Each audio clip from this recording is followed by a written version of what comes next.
Главная особенность курортного Шарм-эль-Шейха состоит в том, что вдоль всего его побережья, начиная от знаменитой бухты Наама-Бэй и заканчивая его дальней частью, находятся великолепные, поистине неземной красоты коралловые рифы, густо заселенные самыми разнообразными обитателями. Благодаря этим рифам Шарм-эль-Шейх – излюбленное место для ныряльщиков.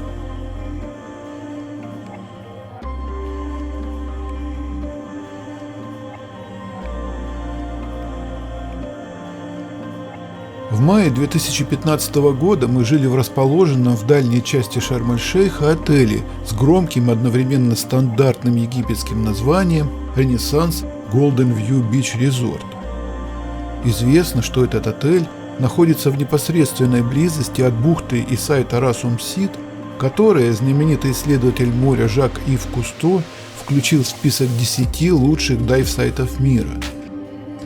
Разумеется, большую часть времени в этом прекрасном месте я проводил в воде и снимал видео. Вот что из этого в конечном итоге получилось.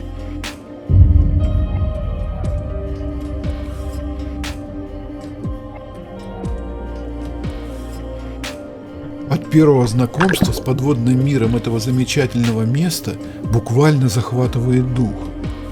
Когда, спустившись с понтона, опускаешь голову в маске под воду, внезапно попадаешь в чудесный, удивительный мир.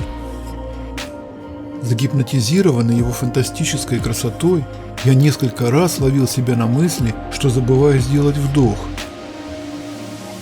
Первый взгляд через стекла маски сразу фиксирует пестрый чарующий танец, фантастическое разноцветное облако рой из рыб всех цветов и размеров, парящее над причудливым инопланетным рельефом.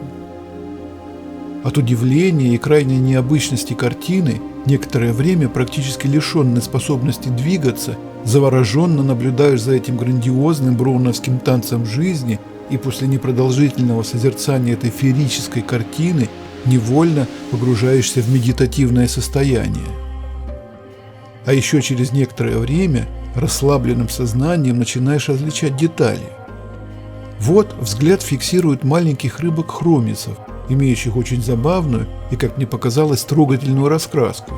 Голова и половина туловища у них черная, а вторая половина туловища и хвост белая. Немного больше по размеру юркие рыбки красного цвета с телом стремительной формы, которых я про себя назвал неонами.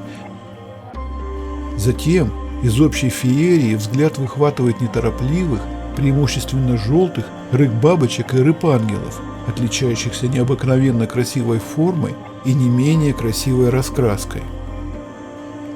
Бабочки и ангелы добавляют красок и без того красочной общей картине.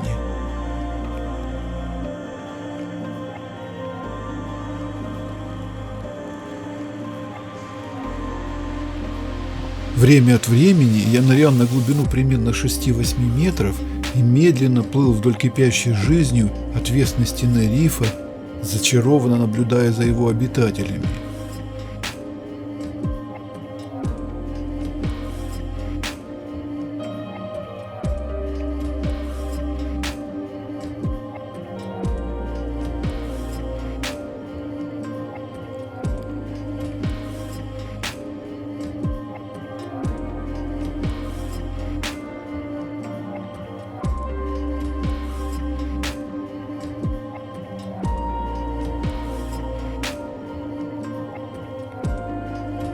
Наиболее приметными жителями рифа можно назвать знаменитых рыб-хирургов и их ближайших родственников носорогов. Эти рыбы сразу привлекают к себе внимание ныряльщика, главным образом тем, что они довольно крупные и обладают потрясающими по красоте формой и раскраской. Большую часть времени эти рыбы что-то деловито и самоуглубленно объедают на ветвях кораллов, а в их облике читается некоторое снисходительное раздражение по поводу незваного гостя.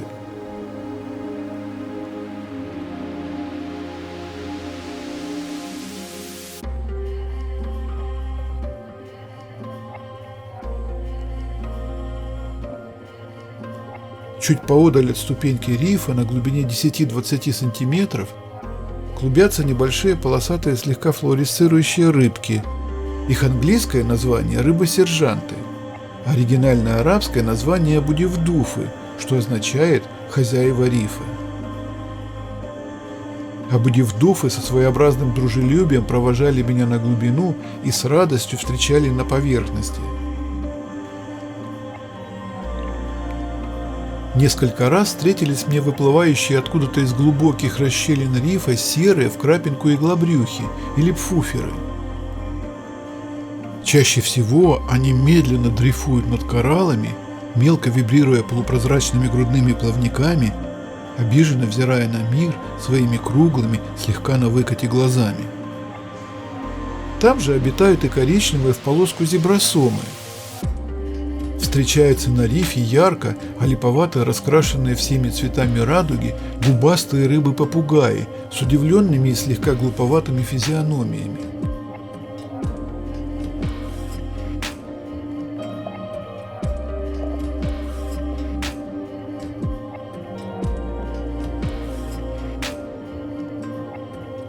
Также периодически попадается всегда чем-то серьезно озабоченные, желтые в красную полоску толосомы Клунцингера.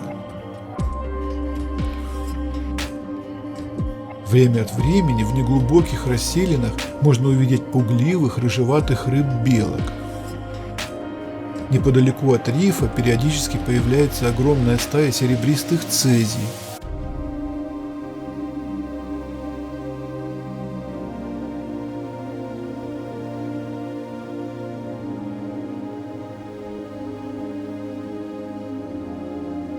Прямо под понтоном обитает стая самодовольных красавцев, чернокрапчатых ворчунов и несколько крупных двухполосых красноморских карасей.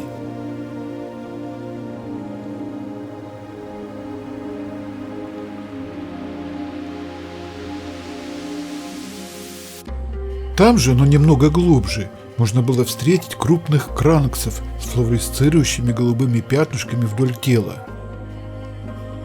Еще глубже на ступеньке рифа встречаются метлохвостые хейлины и странные плоские рыбы-напильники. Пару раз уже на большой глубине я видел лежащих на песке скатов, искусно имитирующих окраску и фактуру дна.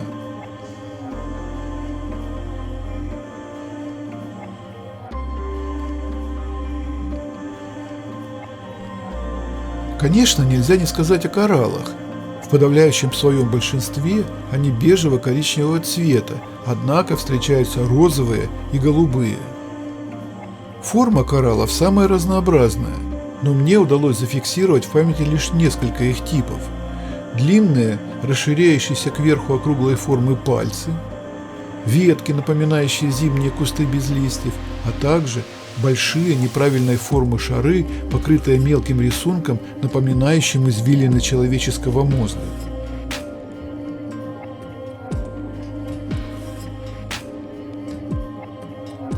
Обобщая все сказанное, можно сказать, что несмотря на то, что на рифе обитает вполне типичный набор представителей красноморской фауны, он все равно представляет красочную, прямо-таки завораживающую картину.